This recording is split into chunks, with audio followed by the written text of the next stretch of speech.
আপনি এখন পর্যন্ত আমার কোন জিনিসটা ঠিকঠাক মতো পূরণ করছেন বলেন? মানে কি? মানে আমি তো আপনার বউ, তাই না? আমাদের তো বিয়ে নতুন হয়েছে। এই 1 বছরের মধ্যে আপনি কি আমাকে কিছু দিচ্ছেন? আপনার মাসে বেতন কত? বেতন 35,000 টাকা।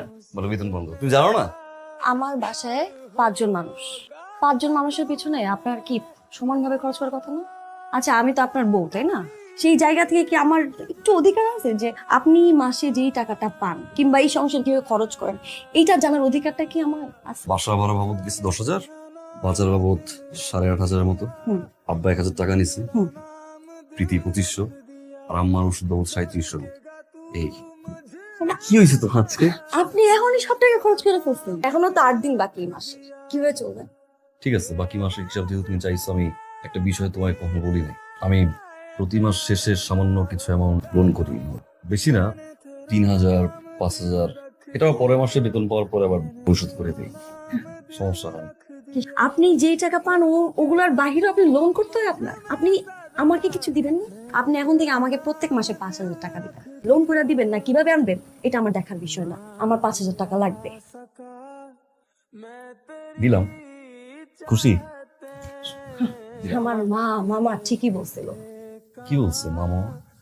মামা কি বলছে এটা বড় কথা না। আমরা যদি এইভাবে প্রত্যেক মাসে টাকা আনি আর খরচ করি তাহলে আমাদের সেভিংসটা কোথায়? আমাদের ভবিষ্যৎটা কি অন্ধকার? আমাদের সন্তান নিয়ে কি আমরা রাস্তায় রাস্তায় হাঁটবো? আপনার মা, আপনার বাবা, আপনার বোন, তাদেরকে নিয়ে ভাবতেছেন। আপনার মা, বোন সবকিছু। মালিয়া আসতে কথা বল। আমি ভাবছিলাম যে একটু সময় যেহেতু আছে একটু বুঝাই আমার, তারপরে সেভিংসটা নিয়ে ভাবার প্ল্যান ছিল। আপনি যেভাবে খরচ করেন এরপরে তো আরেকটা মানুষকে এই পৃথিবীতে আনার তো আপনার সামর্থ্য নাই। তুমি বুঝতেছো না, আমার কোন পুরুষকে যদি তার ওয়াইফ বলে যে তার বাচ্চা নেওয়ার সামর্থ্য নাই, কতটা কষ্টের তুমি বুঝো না। মালিয়া শোনো, মালিয়া রাগ করার তো কোনো মানে নাই, সবকিছুটা সমাধান থাকা উচিত, তাই না? আপনি সমাধান চান? আমি আমি চাই, আমি চাই, আপনি আসলে সমাধান চান? আমি সমাধান চাই, তারপর একটু হাসো, তারপর রাগটা ভাঙাও। আমি আর আপনি এই শহরে থাকবো, হ্যাঁ? আপনার বাবা মা আর বোনকে গ্রামে পাঠাই দিন।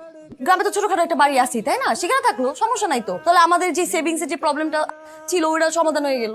সেভিংস করার জন্য আমি আমার মা বাবা বোনকে আমি গ্রামে পাঠাই দিব? আর তো কোনো সমাধান নাই। মালিয়া মানে কি, মানে আমি তো পরিস্থিতির শিকার, তাই না? তোমার কাছে যদি মনে হয় যে তুমি কোনোভাবে থাকতে পারতেছো না, তুমি তো বাড়ি চলে যাও। কি মানে আমি বলতেছি না তুমি পার্মানেন্টলি চলে যাও, আমার মনে হয় আপনি আমাকে- আমার মনে হয় বলতেছেন? চুপ, চুপ।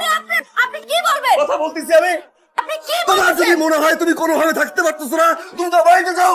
আমি বাড়ি ছেড়ে চলে হ্যাঁ যাবো। তুমি চলে যাও, রাইটটা চলে যাও, আমি পরিবারে কেউ না। এখন চলে যাও। কি কি করছিস বাবা? মা, আমি এই সংসার করব না মা। আপনার সামনে কি এরকম খারাপ ব্যবহার করতেছে? আর মাইয়া কি থাক, আমাকে নিয়ে যাওয়ার কিচ্ছু লাগবে না। চলো মা। মালিয়া শোনো, আমি কিন্তু তোমাকে অনেক কথা বলছি মালিয়া, তোমার সব কথা বাদ দিয়ে রাগের মাথায় তোমাকে আমি যেটা বললাম চলে যেতে তুমি সেটা শুনলা। আমার মনে হয় তোমাদের যাওয়ার আগে আমার কিছু কথা বলা উচিত এবং তোমাদেরও শোনা উচিত। আমি সব বুঝি, সব দেখি, সব শুনি, কিন্তু না বোঝার না দেখার ভান করি। মা, আমি আপনার মেয়েকে সুখে রাখতে পারি নাই সত্যি, যতটুকু সুখে আপনার বাড়িতে ছিল, আজ আমার মনে হলো আমি তার অর্ধেকও তাকে সুখ দিতে পারি নাই। আমার অফিসের কথা জানতে চেয়েছিলেন না মা? আমি খুব সকালে ঘুম থেকে উঠি, ঘুমাইতে ইচ্ছা করলেও ঘুমাইতে পারি না, তাড়াতাড়ি রেডি হয়ে সোজা চল যাই বাস স্ট্যান্ডে। বাস স্ট্যান্ডে গিয়ে মামা 25 টাকার টিকিট কাটে, টিকিট কেটে লাইনে দাঁড়াই, বাস আসে তো আসে না, হুট করে একটা বাস ঢুকে সিরিয়াল হারাই ফেলি মামা। অফিসের সময় আছে মাত্র 30 মিনিট, দৌড় দিয়ে ঝুলে ঝুলে যেতে হয় মামা। আমি কিন্তু পারতাম মামা একটা সিএনজিতে যেতে বা ট্যাক্সিতে করে যেতে, আমি যাই না, কারণ আমি যদি সিএনজিতে বা ট্যাক্সিতে করে যাই আমার 25 দিনের অফিসে 2500 টাকার মতো লাগবে। যে 2500 টাকা যদি সেভ করি, অ্যাটলিস্ট আমার ছোট বোনের হাত খরচটা হবে না। সেখান থেকে অফিসে যাই, অফিসে যাওয়ার পর 9 ঘন্টা অনেক প্রেশার সহ্য করতে হয় আমার। 19 থেকে 20 হয়ে গেলি বসের জারি, আজে বাজে কথা বলে, প্রজেক্টের যদি কোনোভাবে কোনো ভুল হয় নানান রকম ভাবে ইনসাল্ট করে। খুব আত্মসম্মান বোধে লাগে না, কিন্তু কিচ্ছু বলতে পারি না। কেন জানেন? আমি একজন মধ্যবিত্ত, তাই অফিসের ওই 35,000 টাকা দিয়ে আমার পুরো সংসার চালাতে হয়। অফিস শেষ করে আবার বাস স্ট্যান্ডে যাই, বাসের সেই ভিড় ঠেলে যখন বাসার কাছে আসি মামা, তখন মনে হয় পকেটে তো বাজারের লিস্টটা বের করে সোজা চলে যাই বাজারে, 10 টাকা 20 টাকা নিয়ে দামাদামি করি। এক হাতে অফিসের ব্যাগ আর এক হাতে বাজারের ব্যাগ নিয়ে মামা হেঁটে হেঁটে আসি আমি। আমি আপনার ভাগ্নের মতো সুখে নাই, অনেক কষ্ট আমার করতে হয় মামা, তোমার ফ্যামিলি নিয়ে আমি সুখে ছিলাম মামা। মা, আপনার কি মনে হয় না যে আপনার ছেলের মতো আমারও ইচ্ছা করে সিঙ্গাপুরের ফ্লাইটে আপনার মেয়েকে নিয়ে আমি হানিমুনে যাই? আমার ইচ্ছা করে মা, সামর্থ্য নেই কারণ আমি একজন মধ্যবিত্ত। আমি যখন একটা শপিং মলে যাই, একটা দামি শার্ট দেখে আমার খুব ইচ্ছা করে যে আমি আমার বাবার জন্য কিনি, দামি একটা শাড়ি দেখে ইচ্ছা করে আমার মায়ের জন্য কিনি, আমার বউয়ের জন্য কিনি, কিন্তু কখনো ইচ্ছা করে না মামা নিজের জন্য কিনি। আধুনিকতার ছোঁয়া কিন্তু আমার ভিতরে আছে মামা, কিন্তু ভুলে যাই। কেন জানেন? আমি একজন মধ্যবিত্ত, তাই আমার স্বাদ আছে, সাধ্য নাই।